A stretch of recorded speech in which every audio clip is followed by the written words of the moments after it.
Cada batimento do coração, o sangue vai sair da aorta abdominal e ir direto para os rins. Então, cada batimento, sangue chegando no rim, beleza? Entra no rim pela artéria renal. Então, ele vai carregar tudo que você pode imaginar lá dentro: água, sódio, potássio, glicose, hormônio, metabólitos, ureia e toxinas. Ele vai selecionar ali o que vai ser filtrado, o que vai ser reabsorvido e o que vai ser eliminado. Então, ali já é a primeira, tipo, é a chegada da galera geral ali. Entendeu? Essa artéria entra no rim, ela vai dividindo em cada vez ramos menores, entendeu? Vou pensar assim, ela primeiro vira uma artéria segmentar, depois uma artéria interlobares, que fica no lóbulo, depois ela vai para a pirâmide, ela vai, ó, só afundilando. Nesse momento, gera uma pressão tão alta que ele vai separar, esmagar, como se fosse filtrar ali o que vai ser filtrado e o que vai ser sangue. A arteríola aferente, porque ela entra, né, conduz o sangue diretamente ao glomérulo, um novelo compactado de capilares especializados em filtrar o plasma. E aí que vem o TFG, a taxa de filtração desse glomérulo aí que a gente vai falar. Diferente de outros capilares do corpo, os capilares glomerulares são fenestrados. O que é isso? Ele é envolto ali por uma estrutura altamente seletiva, ou seja, como se fosse uma peneira. Ao atravessar o glomérulo, ali que entrar dentro do glomérulo, o sangue ele é submetido a uma pressão muito forte hidrostática, como se fosse um esmagado assim, que empurra parte do plasma para fora dos vasos, em direção à famosa cápsula de Bowman. Bom, essa saída não é aleatória, tá? Ela é bem estratégica. Ela vai passar por 3 camadas de filtragem. O endotélio fenestrado, que é esse que parece um filtro, a membrana basal glomerular, carregada negativamente ali, de eletrólitos negativamente, e os podócitos, que funcionam como se fossem sentinelas microscópicas ali para direcionar esse filtrado. Olha que interessante, tá? Muito legal. O resultado é um filtrado claro, livre de células e proteínas grandes, só vai passar o que é pequenininho, mas rico em água, eletrólitos, glicose, aminoácidos e resíduos metabólicos. Ou seja, o TFG vai mostrar esse filtro aí, se ele está furado ou não. Se você, por exemplo, vai tirar o sangue ou fazer exame de urina, e no exame de urina aparece proteinúria, a gente vai pensar que tem algum problema nesse glomérulo. Por quê? Porque essa primeira camada permitiu entrar a passagem de proteína, tá? Enquanto o filtrado inicia sua jornada pelos túbulos renais, o sangue que não foi filtrado não sai do rim, ele continua ali imediatamente, ele fica ali no rim. Só que ele vai deixar o glomérulo pela arteríola eferente, que é um detalhe anatômico fundamental, e ao sair ainda por essa arteríola, ele sai por uma arteríola, não por uma veia, isso é importante, tá? O sangue ele mantém uma pressão muito elevada, por isso que ele sai da arteríola, o que permite que ele forme ali uma segunda rede capilar. Então ele entra, abre uma rede capilar, passa pelo glomérulo. Aquele sangue que não foi filtrado, não é que não foi filtrado, não passou ali, ele volta, eferentemente abre outra rede de capilar. Só que agora ao redor dos túbulos renais, que é bem importante a gente entender isso. Esses capilares ali, que vão ficar peritubulares, né, porque vão ficar próximos dos túbulos, e também aos néfrons mais profundos, ele vai ter um papel essencial. Por quê? Porque ele vai recuperar para o sangue todo aquilo que o corpo não pode perder. Então, aquele filtrado, se não tiver muita glicose, ele puxa de novo para essa rede sanguínea ali, tá bom?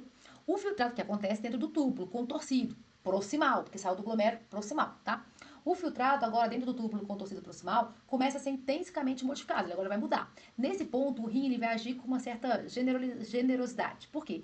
Quase tudo que é essencial para o sangue, ele não vai deixar ir para a urina, ele vai pegar e devolver para o sangue. Então, ele vai fazer uma mega reabsorção aqui. Então, é bem importante. Um túbulo proximal, ele reabsorve tudo que é importante ali. Então, a maior parte da água é reabsorvida. Por isso que quando a gente fala assim, entra 100 ml, sai 1 de urina, porque essa água toda tem que ser reabsorvida, assim como sódio, bicarbonato, glicose e os aminoácidos. Essa reabsorção acontece de forma proporcional, ou seja, mantendo ali o equilíbrio osmótico para não deixar ele secar, né? Não ficar aquele rim parecendo uma pasta ali, né?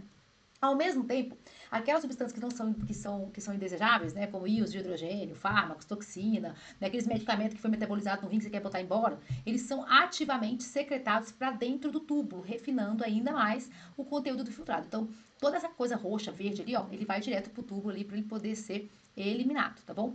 Em seguida, esse filtrado desce pela alça de Henle, que é aquela alça assim, ó, mergulhando na medula renal. Nesse ramo descendente, que é o que desce, a água sai do túbulo em direção ao intertício hiperosmolar. Por quê? Porque ele é muito concentrado. Ele hiper, né? Ele está cheio de concentrado aqui. No ramo ascendente, que ele desce, ele vai subir agora.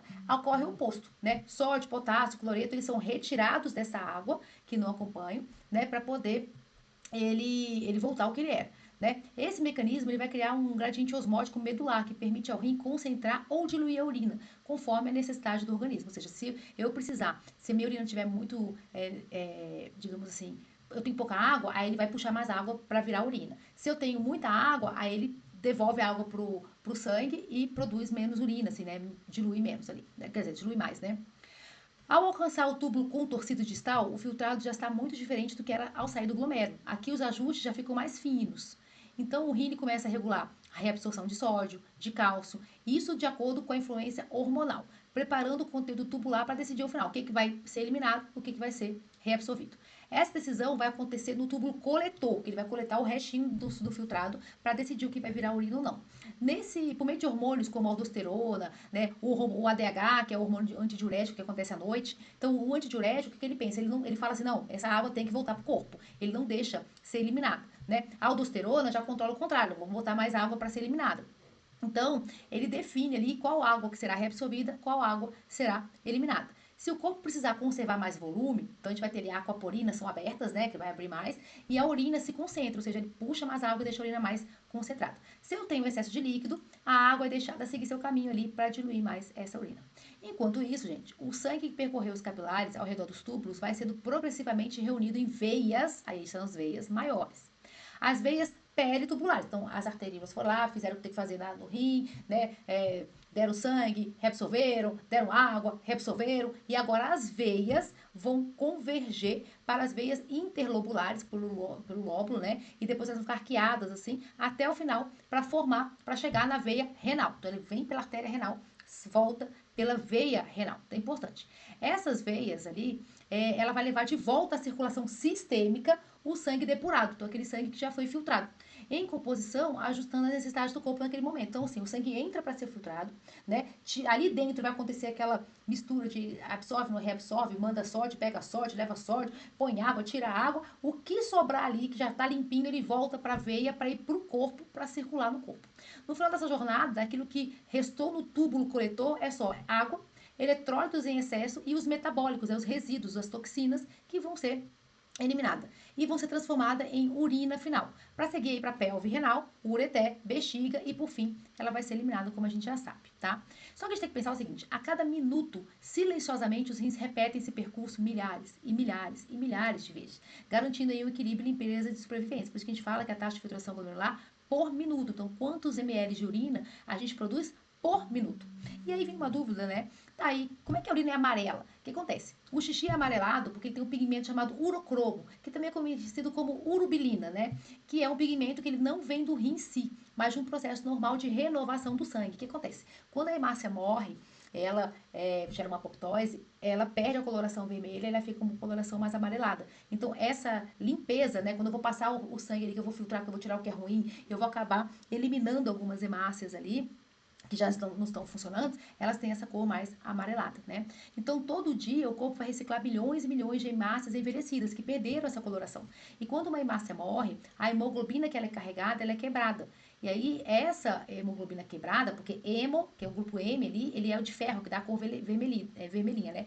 E globulina é proteína. Então, a parte que continha ferro, que é a parte vermelha, ela é reaproveitada. Mas o restante da molécula da hemoglobina que não é vermelha, né, que ela é a parte ina, né, proteína, ela vai seguir um caminho específico e ela tem essa cor aí mais amarelada. E aí ela vai ser transformada inicialmente em bilirrubina, por quê? Porque ela vai passar pelo fígado, ela é metabolizada, chega no intestino e parte desse metabolismo retorna à circulação com essa substância, porque ele passou pelo fígado e tal, chamado urobilinogênio. Urobilinogênio. Uma fração desse urobilinogênio é filtrada pelos rins e ao entrar em contato com o oxigênio na urina, ele se transforma em urocromo, que é esse pigmento amarelado. Por isso que o xixi ele é amarelado. Ou seja, a cor do xixi é um reflexo visível da reciclagem do sangue. Todo dia que você faz xixi amarelo, seu corpo está mostrando que as hemácias estão sendo renovadas e que o fígado, o intestino e o rim estão conversando entre si, tá tudo certo, tá? A cor do xixi, gente, pode contar muita coisa. Vai desde amarelo claro, que significa uma boa hidratação, amarelo escuro, que fala que é pouca água, ou seja, a pessoa teve febre, sudorese, perdeu muito líquido, mas ela continua sendo amarelada. O amarelo muito forte, ardido, aí a gente pode pensar que é uma urina concentrada, que já está irritando a mucosa, né? Um xixi espumoso ali, a gente pensa que está com excesso de proteína. Por avermelhado ou cor de chá, sangue ali, que significa mioglobina, ou bilirrubina, significa ali uma lesão renal, a gente tem que avaliar, que isso é muito importante. E a urina preta não é normal, e quase sempre um sinal de alerta clínico. O que acontece? Diferentemente do amarelo, que é fisiológico, a cor preta indica que algo está muito ruim e que está sendo eliminado e oxidado na urina. Então, é mais ou menos o seguinte. Vou explicar aqui para vocês para ficar mais fácil. O rim não é um filtro passivo, ele é um órgão endócrino, regulador e integrador de sangue. E aí, o que acontece? Ele vai participar ativamente da produção, qualidade, volume, pressão e oxigenação do sangue. Um dos exemplos claros disso é a eritropoetina, que é essa enzima ali, é um hormônio, na verdade, produzido principalmente pelas células intersticiais do rim, localizado lá no córtex renal. E essas células, elas funcionam como um sensor de oxigênio. Elas não olham apenas para o sangue que passa, ela pega o sangue e verifica, tem oxigênio, não tem oxigênio, né? E se o tecido está sendo oxigenado ou não. Quando tem uma queda na oxigenação, que seja por anemia, perda de sangue e tal, ela vai lá, o rim responde liberando eritropoetina na circulação, que vai lá na medula óssea e manda produzir mais hemácia. Isso aumenta a capacidade de sangue de transportar mais oxigênio e devolver equilíbrio ali para o corpo. Então, o rim também produz hemácia. Né? Então, isso é muito importante da gente relembrar. Por quê? Porque a função dele vai muito além de filtrar. Mas a filtragem é importante porque passa por todos esses mecanismos. Entendeu? Bora então agora continuar estudando?